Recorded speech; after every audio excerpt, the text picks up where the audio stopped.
Josh, I've heard you talk about the one number that counts.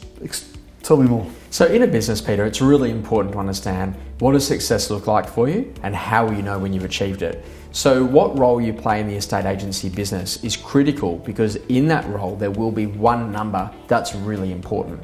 And that number might be things like days on market, or it might also be specific things on price reductions that you've achieved. The one number might also be individually looking at the number of appointments that you've booked, or maybe even the number of connected calls. So as your career progresses and as your level of responsibility progresses, so too will the number that you're measured by change. Okay, but your idea is that there's one key number above all the other numbers that matters most of all, and depending on where you are or what your role is will determine what that focus should be. That's correct. Yeah. So I know that in my business, the total overall revenue that we earn is the one number. And if we hit that one number, then everything else is going to be okay. Because I know that it will filter down into the profit, into the operational expenses that we can cover, all of those things that we can do. But what I ultimately know is that when you're first starting out inside of a estate agency, it's the number of calls that end up in a connection. As you progress, it's those connections that then end up in an appointment. As you progress, it's the effectiveness of those appointments that end up in an instruction or an offer.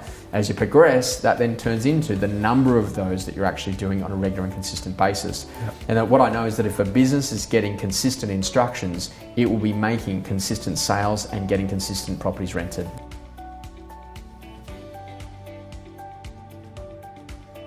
Something I see these days, technology which enables people to track, measure numbers more easily perhaps than previously. The danger is that people have too many numbers that they're tracking. That they've got too many KPIs. I remember once somebody said, my key KPIs are, and I'm like, key KPIs? That's a little bit strange. So it's distilling it down to this one single area of business where you may measure the other numbers, but there's one number that matters above all other numbers is key. And that's exactly right. In a car, we look at the speed. In a car, when the car's all of a sudden very hot, we look at the temperature gauge. When all of a sudden we're driving for quite some time, we'll all of a sudden look at the fuel gauge. And so what that means is that at different stages on the journey, one of those gauges will be critical for what's happening at that point. Yeah, great point. Thanks, Josh.